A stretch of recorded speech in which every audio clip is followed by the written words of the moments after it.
Welcome to the Essential Skills for Humaning podcast, where we explore the fundamental abilities and insights that make us better humans. Here's your host, Christina Eanes. Hi, everyone. Welcome to this week's episode of Essential Skills for Humaning. Today, I'm excited about our topic because we are talking about anger, our relationship with it, and how we can, essentially harness it. So today we have joining with us Bronwyn Schweigerdt. Welcome, Bronwyn. Thank you. Yeah, I'm excited to talk about anger. I like the word harness. That's a good word. Yes. Oh, I do love to harness my anger. But now, before we dive into the topic, can you share a little bit about your background with our listeners? Yeah, so I am a licensed marriage and family therapist. I am also an anger expert, and I could use the word fell into this profession. This is my second career. My first was nutrition. I already had a master's in nutrition. But I myself fell into a very profound depressive episode and was desperately in need of a good therapist, went to multiple therapists. And I remember sitting there in the chair thinking to myself, you know, Bronwyn, even though you're barely functioning right now, I still think you'd make a better therapist than this person. Yeah. And so part of my healing from that episode, and I had a subsequent depressive episode that was actually much worse in a way, but from that episode was going back to school and becoming a therapist.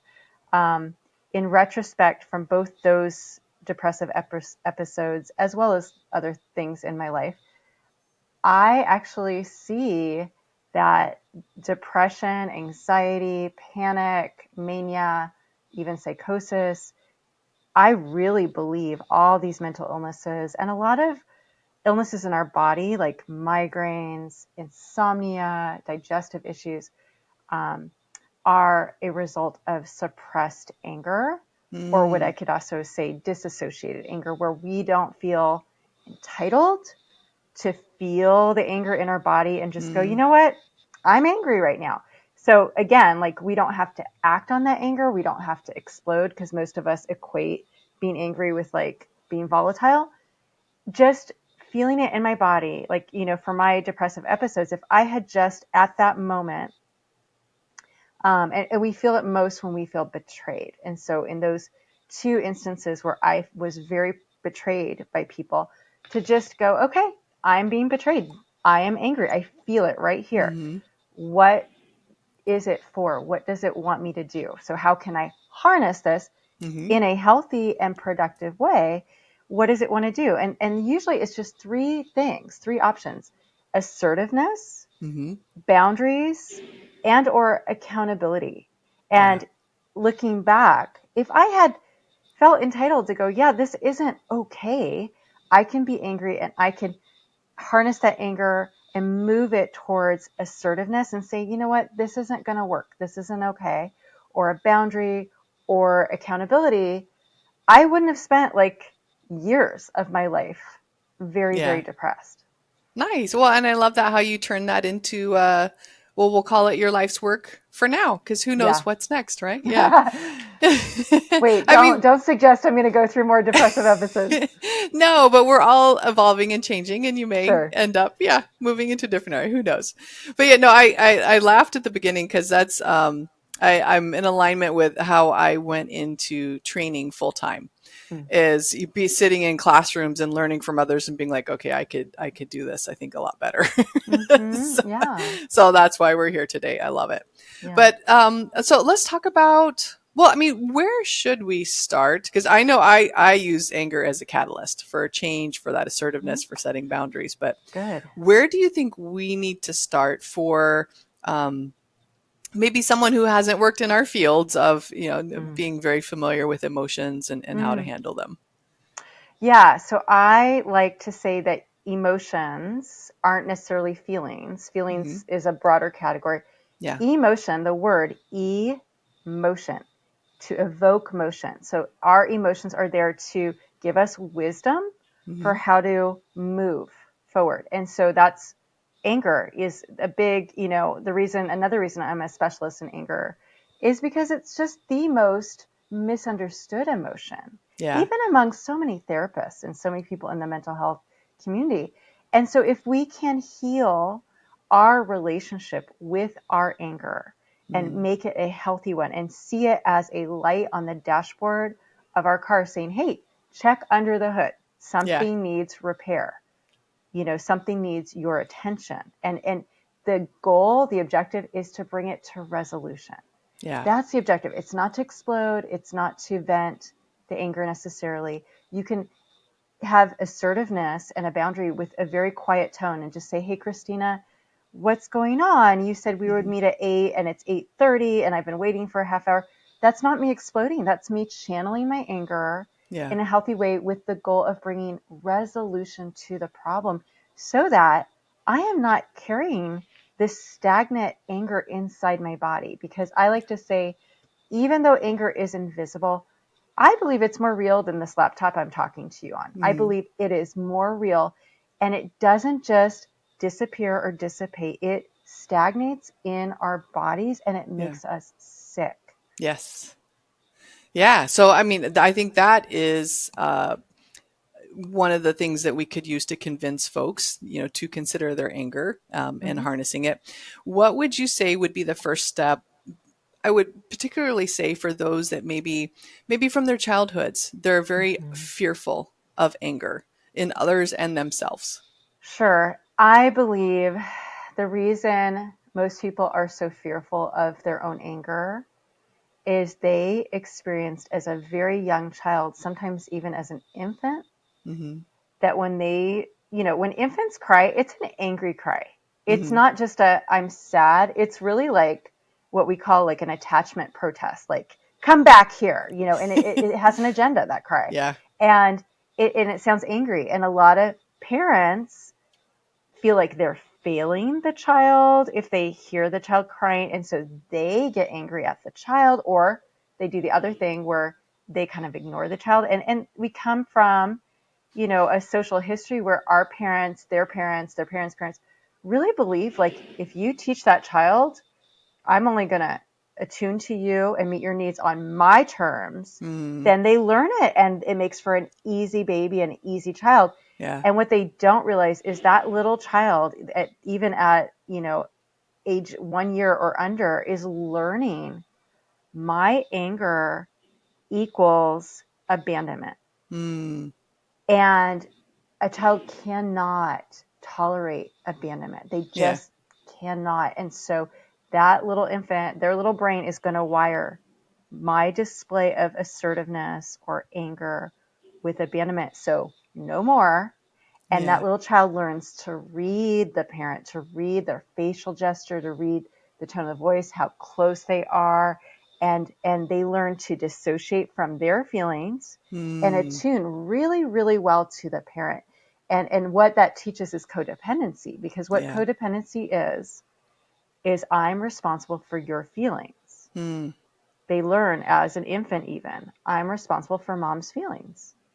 And when we do that, when we believe we're responsible for other people's feelings, we can't be responsible for our feelings. In fact, we don't even know we have feelings. We're dissociative. And so we have all this anger, this resentment building up, but we dissociate from it and we override it with usually like empathy for the parent. But underneath that empathy is a lot of resentment, actually. Yeah. Well, how do we, shall we call it, reassociate ourselves with our feelings? So we start with just saying, you know what? I'm an adult now. Well, actually, let's go back. What we start with is we attach to ourselves. So I lead my clients on my podcast. So I have a co-host. She's my best friend. She's not a therapist. And she lets me do all these things to her. And the goal is for the listeners to be able to do them for themselves while they're listening, and even bypass therapy if need be, or, not have to have a therapist who knows it all. Because I want them to be able to do this for themselves. And so I lead my co-host Katie through what I call an integration exercise where we close our eyes, we see, her name's Katie. So she sees little Katie, age 1, and she sees her adult self entering that memory and speaks to her little self, looks her in the eyes, gets on her level, and says, little Katie, you know what? Mom couldn't handle our anger, but I can. Aw. And you matter to me, and your anger matters to me. It's important to me, and I will validate it. It's there for a good reason. I know it's valid, and I'm not going to abandon you. And I'm sorry I have abandoned you actually in the past. I'm sorry I've disassociated from your feelings and your anger, but I'm not going to do that anymore. I'm going to win back your trust, and I will never leave you. And now, little Katie, when you feel angry, when you show your anger, you won't ever have to worry about being completely alone ever again, because I'm going to be here to stay. Nice. I love it. So we get more in touch with our emotions. And then what would be your suggestions for the first step in expressing them and harnessing them in a healthy way? Yeah. So once we have really unlearned that we're going to be completely isolated and alone, we don't feel that fear that kind of is under the codependent behavior. And then we tell ourselves, let's say there's someone in our life currently that wants us to feel responsible for their feelings. And we tell ourselves, you know what? So let's say it's my husband, Steve. He actually doesn't do this, but a lot of people do have. I'm the one who wants him to be responsible for my feelings in our relationship. I'll be honest. But let's say we're with someone like that, where we've always felt that compulsion, like we can't be angry because we're trying to manage his feelings. When we see him start to have those feelings, and we usually feel compelled to babysit those feelings or manage them, we just tell ourselves, you know what? Those are Steve's feelings. They belong to him, not me. He alone is responsible for his feelings, not me. I'm responsible for my feelings. What am I feeling right now? I guess I'm actually feeling kind of resentful that Steve wants me to be responsible for his feelings. How can I be responsible for my resentment? I can say, hey, Steve, if you have something that you want from me, you can use your words. And, we can talk it through, but I'm not responsible for your feelings, actually. Oh, I love that.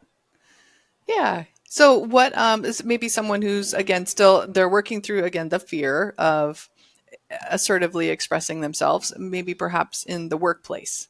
What would be some ways that would be examples of them doing that in a safe way for them?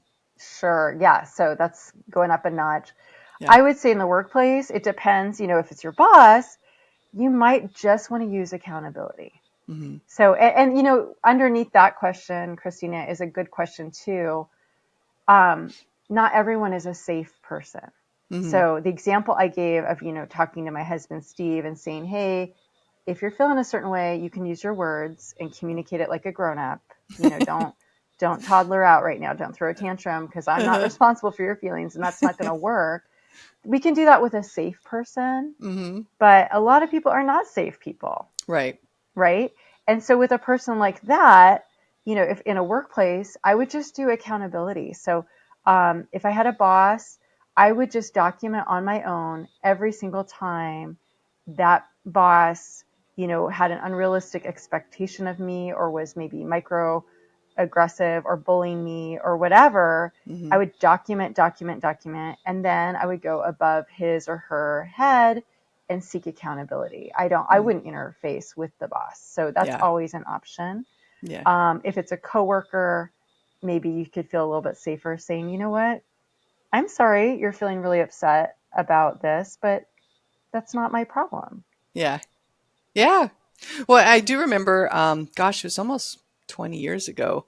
I had a boss that would yell, not all the time, but he would yell. And I do remember I was so proud of myself, because I started really working on my emotional intelligence then, and boundaries. And I remember saying, I am not going to respond to yelling. I'm going to go back to my desk, and when you're ready to talk calmly, we'll have a conversation. I mean, it was government, so I didn't necessarily feel like I was going to get fired over that. So I felt somewhat safe, right? But I remember that was a big moment in harnessing anger for me. I believe that it was a huge moment. I think the actual action, when we actually finally do that thing, we actually change inwardly. I think that very action kind of changes us in a way. Mm-hmm. And we use the word empowered, and it's kind of cliche, but like it does feel like something just switched on inside of us. Mm-hmm. You know, it is transformative. Absolutely. I you know, maybe 6-8 months ago, I took my dog in to just do, what's it called? Like an evaluation to see if it's time to put her down. Mm-hmm. I was pretty sure it was time to put her down, but I just wanted an outside professional, you know, to kind of validate it, I guess. Yeah. So I took my dog in. The assistant vet or whatever, the vet tech came in. She asked everything, all these questions. She wrote them down. And then she left. Then the vet comes in. She doesn't make eye contact with me. She doesn't greet me. She doesn't introduce herself. Wow. She just kind of looks down and she goes, "Okay, what are we doing today?" And I'm like, Oh. "Well, I just spent like, you know, a good 10 minutes telling the vet tech, did you talk to her?" She goes, "Oh yeah, I did. What are we doing today?" And so then I started telling her, you know, my dog, blah, blah, blah.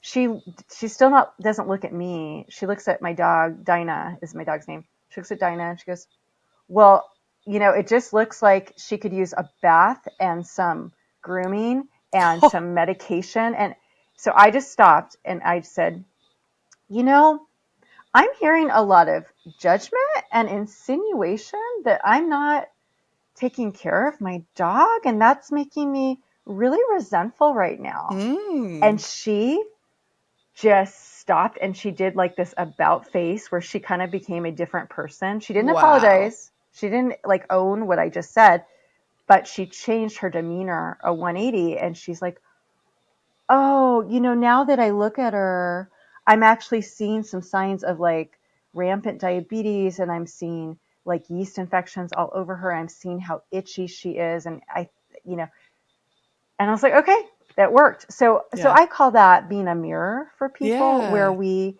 just use words like I'm seeing, I'm hearing, I'm feeling. So I could say, "Christina, I'm just feeling kind of resentful when you use that tone of voice right now."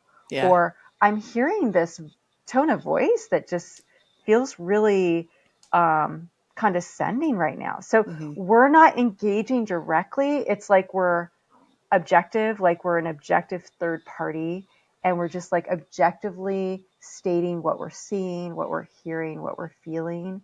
And, you know, even with someone who like attacks us, we can say, "Wow, I'm hearing a lot of denial and attacking right now. Like, this must be really hard for you to have this conversation and hear what I'm saying." Yeah.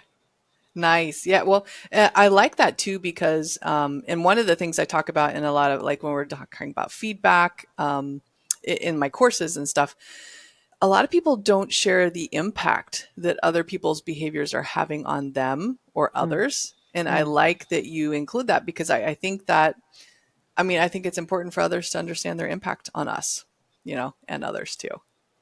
It's powerful because I'll tell you, the most powerful thing is getting a true reflection of yourself. And when we are a mirror for other people, giving them that true reflection, it does two things. It says, one, you can't penetrate this mirror. Like, it's not affecting me. I'm not responding like, "Well, Christina, when you say, like, I'm not getting worked up. I'm a mirror and it's not penetrating." So it's showing you can keep denying and defending, and I'm going to keep reflecting. So it's like this superpower. And also, like, they can't stand to see their own reflection. It's not a pretty reflection. And so they will stop, or, you know, it wears them out. Yeah. Nice. Well, and another thought that I had was it's important to, for lack of a better term, what I was thinking was you matter. So that individual who's going to speak up, they need to realize that they matter, that their boundaries matter. Any thoughts on that? Yeah. So I would go back to the integration exercises, because we can say to ourselves, I matter. We can put little Post-its around the house that you matter, you're important, you're precious, whatever. But it doesn't really hit at a visceral level, I believe, until we connect and heal our relationship with our inner child and help us know at that visceral level. And that's our body. And that's why, like, as a therapist, and I also talk about this on my podcast, like, we feel different feelings in different parts of our body. Like, I now have learned to associate, a lot of people have gut issues. They'll feel things in their gut. That is shame. That's where shame resides. And that's also where disgust abides. And I've realized shame is a type of self-disgust. Yeah. And so I lead my clients in a shame exercise where they give that shame, they go back to a memory, an imprinting memory, where they imagine their 8-year-old self putting all that shame that they're getting from the parent in a big cardboard box, and they give it back to the parent and they say, hey, this isn't mine, actually. I'm not the shameful one. You I love treating that. me like this right now is the shameful act. So I'm going to put all my shame in a box, return to owner. Here you go. It's yours. It was never mine. Do with it what you will. But I'm not shameful. Yeah. This is you being shameful. Oh, and nice. When we do that, what I find, and I found this for myself, that then in our gut, we don't feel shame when we have toxic people in our lives trying to shame us. We actually feel disgust at them. And we're able to recognize when they are being manipulative like that. And we're able to recognize it and say, oh, I'm feeling disgusted. Like, I can't be around this person anymore. Yeah. Nice. Well, which I think takes us full circle back to harnessing our anger. Now, I know I appreciate my anger nowadays because there's so many benefits, right? It helps you make changes in ourselves. Yeah. If we get angry or frustrated in our boundaries. Can you share maybe other areas in people's lives so that they can be like, hey, I've got to look at my anger differently? Yeah. Well, I do want to say one thing, people will ask me a lot is, if I connect with my anger, I'm just going to be explosive. And I do want to address that, because the thing is, I would say for many, many people, especially the people who listen to podcasts like this, who are on the codependent spectrum usually,